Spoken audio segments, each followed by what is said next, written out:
भगवान जी नारद जी से कहा है व्रत बताऊंगा तो उनके लगे चेला चप्पल रहल हुई है। भगवान सोचने जब नारद जी जानिए तब वह तीनों लोग जानी। हाँ वह जो कुछ महात्मा हुआ कथन किया। अब आगे क्या कहूँ, आप लोग कहिए। ऋषियों ने उत्तर दिया कि हे महाराज, उस ब्राह्मण से इस व्रत को सुन करके किस किसने इस व्रत को किया, वो यह सारी कथा हम सबकी सुनने की इच्छा है, आप कृपा करके कहिए। सूत जी बोले कि हे ऋषियों सुनो, ब्राह्मण से जिसने इस व्रत को भूतल पर किया हुआ कथन करता हूँ। एक समय अपनी संपत्ति के अनुसार वही ब्राह्मण बंधुओं के सहित सत्यनारायण स्वामी के पूजन के लिए उद्ग्रहित हुआ। इतने में एक लकड़ी बेचने वाला वहां पर आ पहुंचा। जिस लकड़हारे ने आते ही देखा और उसने मन में यह संकल्प किया कि आज के दिन लकड़ी से जो भी धन मुझे प्राप्त होगा मैं उसी से श्री सत्यनारायण स्वामी का व्रत करूंगा। मन में यह संकल्प लिया और लकड़ी का गट्ठा सर पे लिया और जहाँ पर धनी लोग रहते थे उसी स्थान पर गया और वहाँ जाते उसे लकड़ी का दुगुना दाम मिल गया। जिसे तत्पश्चात लकड़हारे ने प्रसन्न होकर के प्रसन्न हृदय से पक्के केले का फल, शक्कर, घी, दूध, गेहूं का आटा मोल लिया। इसके बाद घर पर पहुंचकर बंधुओं तथा ब्राह्मण को बुला करके विधि पूर्वक श्री सत्यनारायण स्वामी का व्रत किया, जिसके प्रभाव से लकड़हारा धन धान पुत्र को प्राप्त किया और वह जब तक संसार में राज सुख भोग किया अंत में सतपुर वैकुंठ को प्राप्त किया। जीवत सकल जन्म फल पाए, अंतरम पते सदन सिधाए। श्री हरि श्री कंद पुराणे रेवा खंडे श्री सत्यनारायण भक्त कथायाम द्वितीय अध्याय। बोलिए श्री वृंदावन बिहारी लाल की जय। 3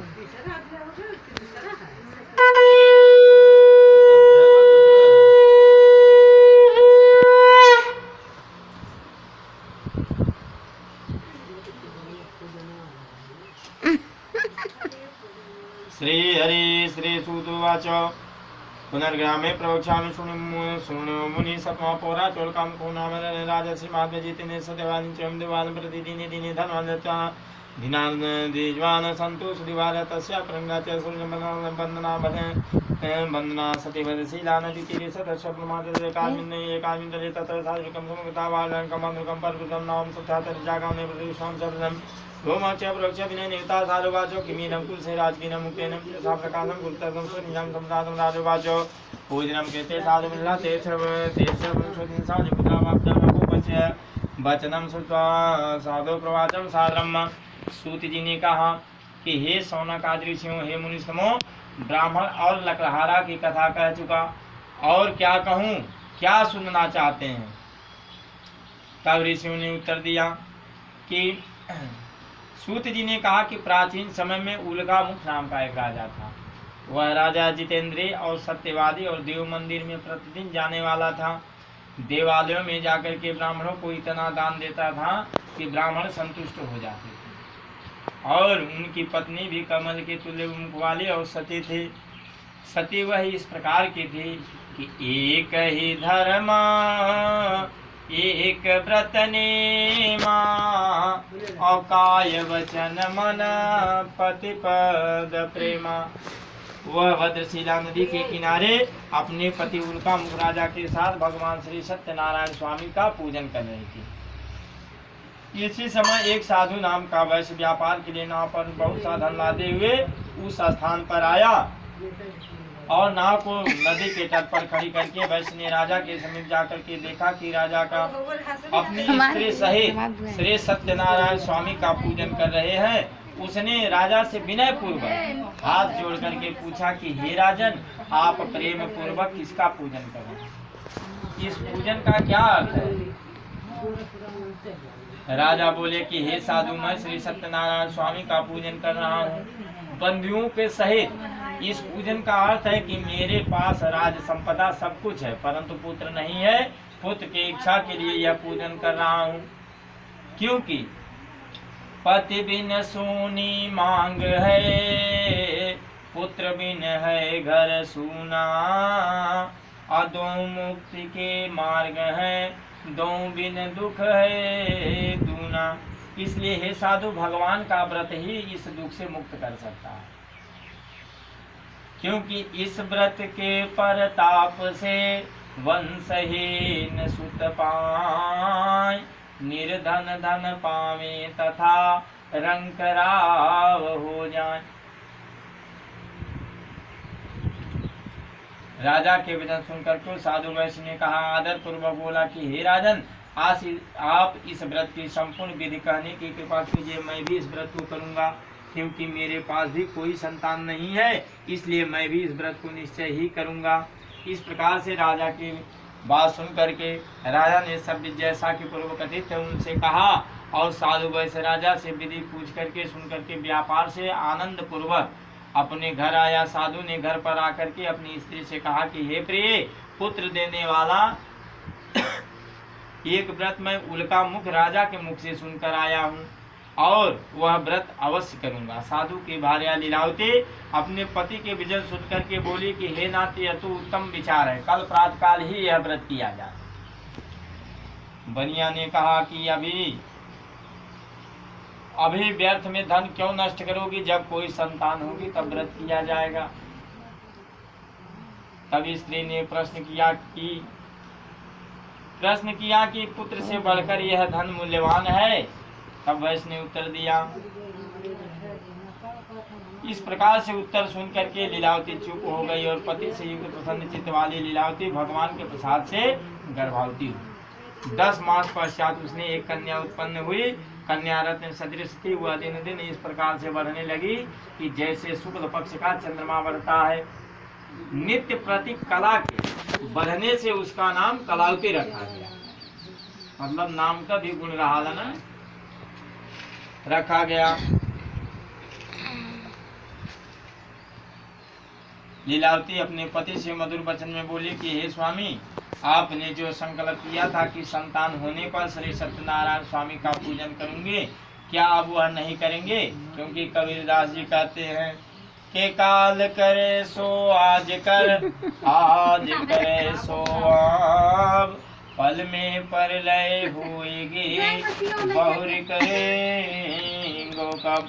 साधु ने कहा कि हे प्रिय, इस कन्या की बरई छठी इत्यादि में बहुत सा धन खर्च हो चुका है, इसलिए कन्या के विवाह के समय यह व्रत करूंगा। इस प्रकार से अपनी स्त्री से कह करके साधु वैश्य नगर में घूमने चला गया, और भगवान की कृपा से कलावती कला बढ़ते हुई अल्पकाल में ही पिता के घर में सयानी हुई।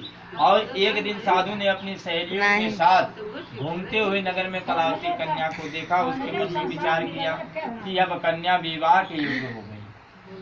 अतः दूतों को बुला करके कहा कि मेरी कन्या के लिए सुंदर व श्रेष्ठ वर खोज कर ले आओ। दूतों के मुख से यह वचन सुन करके साधु वैश्य अपनी कन्या का विवाह विधान से उस वैश्य पुत्र के साथ कर दिया। किंतु दुर्भाग्यवश वैश्य ने विवाह के समय भी श्री सत्यनारायण व्रत करना भूल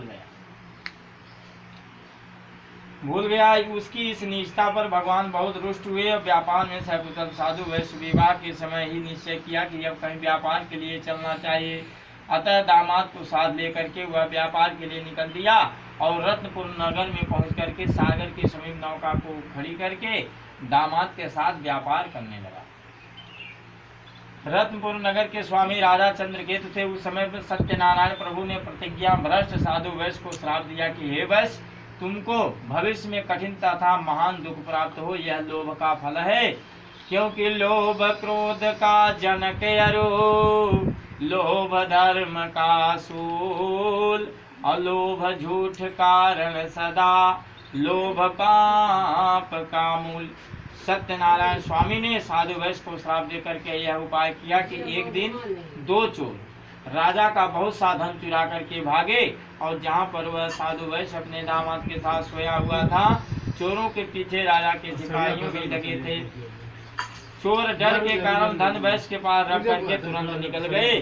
सिपाहियों ने पहुंच करके देखा कि राजा का समस्त धन रखा हुआ है, और वहां उनको कारागार में डलवा दो। सत्यदेव की माया के कारण राजा ने वैश्य की एक बात भी न सुनी और समस्त धन अपने महल में रखवा लिया। वहाँ तो वैश्य का यह हाल हुआ। घर पर वैश्य की पत्नी और पुत्री को भी अत्यंत दुख प्राप्त हुआ। उसका सब धन धान्य चोर उठा करके ले गए और माता पुत्री मानसिक और शारीरिक कष्ट से पीड़ित हो गई और भूख और प्यास से तड़पने लगी और अंत में घर घर भिक्षा मांगने लगी, क्योंकि धन ही न फटे कपड़े चिथड़े लेपटायति भूख कुपीड़ित दीना फिरती इत ते पुत ते कप चंचल मान बिना अरुचित मलिना जन की सुनती फटकार तथा सहती अपना उर्दाब कुलीना अपनी गति पे पछतात सदा मन सोचत क्यों वेदनी सुख छीना। ब्राह्म प्रतिवाश्रम एकास्मिन् दिवसे जाता मंत्रं गात्वा प्रथम तदृशं तु विषं कदा सुतं प्रतिज्ञामि प्रसादं भक्षणं कृत्वा रात्रं गृहमाता कलावती कृतामास प्रेमतः पुत्री रात्रिता पुत्रं कृत्य वर्धति कन्या कलावती रामात्रं प्रति सद्वादं दिजवादं कृतं वाच सिद्धिमा तख्वा कन्या का वाक्यं व्रतं कर्तुं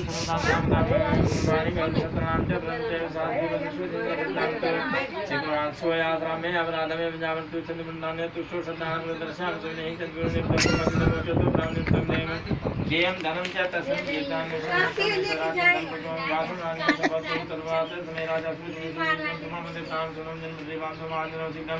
मोचतो परिस्तुति राजवचन श्रुत्वा मोचिता मानसमानितं प्राणस्य विनयनिमिता विनयनिमिता नितो गगनपुत्रो मुक्तो निगन्नाथ सुमाननाथा जन्मनिर्पणासान्तो पुण्यनारायणं मजं प्रवाचं साधनं दैवात् प्राणं दुःखं कामनान्नाथि गगनं तदां संध्यागतोषा परितोषं निपतं तव परकृत्यवने वरिपुत्रो वशतं पुराणं यदं दुःखं कृतं दन्तवां प्रवादं ततो राजा व्यवसायिन्यासम् राजं परितप्यगतो तत्सायि तत्मावश्यकं सगरे प्रतिसर्गन्दाने रेवा खंडे श्री सत्यनारायण कथायां तृतीयाध्याय। बोलिए श्री वृंदावन बिहारी लाल की जय। जल गिराइए, अगरबत्ती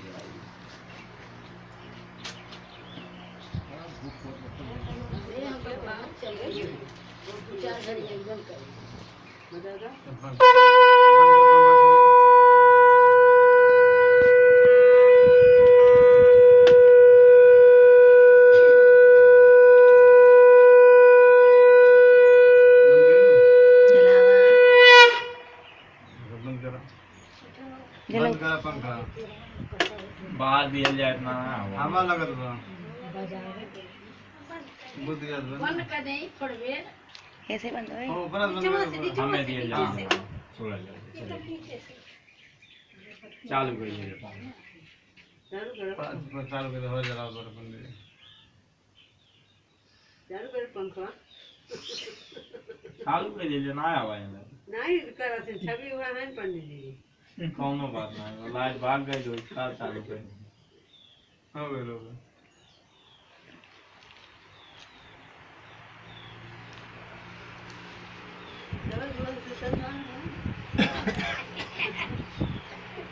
अब अंदर में के देखत बा अब तीन तीन चार चार के देखत बा अरे भूखो बजा तब अरे अच्छा जगा दे था मान ला 5 मिनट के बाद असंख्या बजा दे ला कंचे में